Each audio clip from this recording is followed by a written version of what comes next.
here we are. I have 6 stitches left. Let's see how it's looking. Oh, look at that. There's our square happening right in the middle.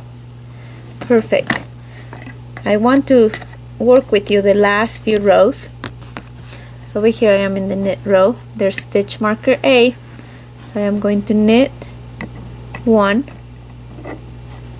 then knit 2 together.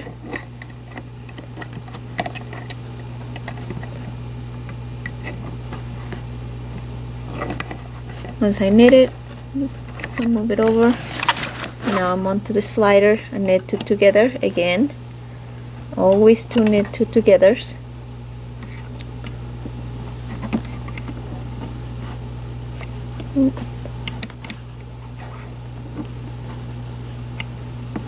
My yarn is splitting and I don't want it to split, so I need to make sure. There we go. I have that working yarn. Up, perfect. Behind the empty peg, knitting the next one.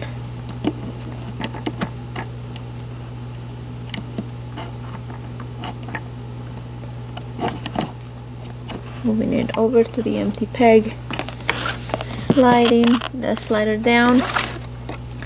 Now you're gonna purl back to marker A. Go ahead and do that part. Pretty easy.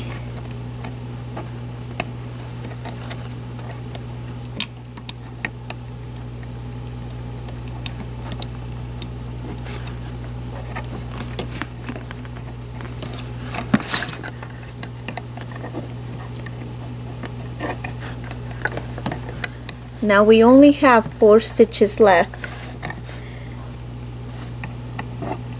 So the next step in the instructions say to knit 2 together twice. So I'm gonna move this stitch over to the second. Working yarn goes to the top of those 2 stitches, hooking both those loops. Hook the working yarn, making the stitch, take the 2 stitches off and place that new loop on the peg. One more, we need to work 1 more knit 2 together. Move that one over behind the empty peg.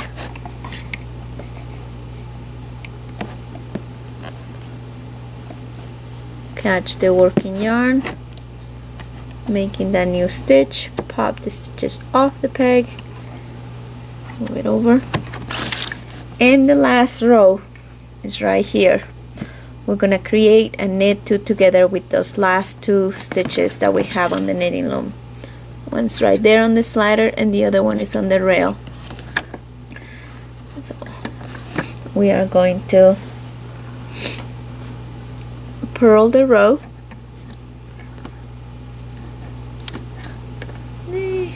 There we go. Where is it? There it is. Place that stitch back on there.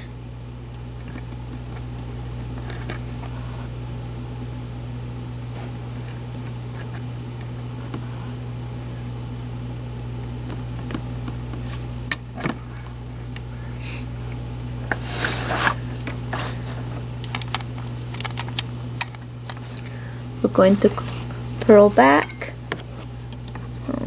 The working yarn, pulling it, there we go. Place that new loop on, purl the last peg, and now we're going to create the last knit 2 together. Gonna move the loop from the last peg, from the first peg over to the second, so it ends on the slider. Bring the working yarn to the top of those 2 loops and you are going to knit it.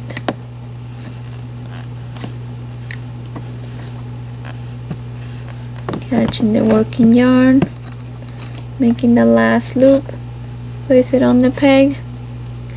Now cut your working yarn. If you are going to be seaming this square onto something else, leave about 10 inches long of a yarn tail. I am not going to be seaming it onto anything, so I'm just gonna cut it.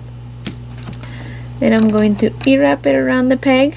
I'm not gonna do anything with that. I'm just gonna lift off the last loop. Then I'm going to grab that working yarn and pull that tail through. Just like that. Pulling it through. And there is my square. That's perfect. I love how that slider was able to help us to create those decreases without much help. Let's see it from the right side. There we go. This was our cast on edge right here. Then we were decreasing right along that ridge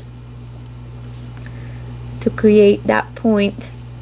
It's a perfect square. All we need now is to create more of these and make a big blanket or a sweater or even a hat. So the question that you probably have is, can I make this square any bigger? The answer is yes. All you need to do is cast on an even number of pegs and then simply work to within 2 stitches of the center and work 2 knit 2 togethers consecutively and then knit to the end. On your way back, you purl and keep repeating those 2 rows until you only have 1 stitch left. And that, my friend, is creating a miter square. I hope you enjoyed it. If you can see this ridge right here, if you're doing color work, it really stands out, especially in a blanket. You can see that ridge all throughout the blanket and it makes a really nice effect. Again, thank you for joining me, and this was creating a miter square. Thanks.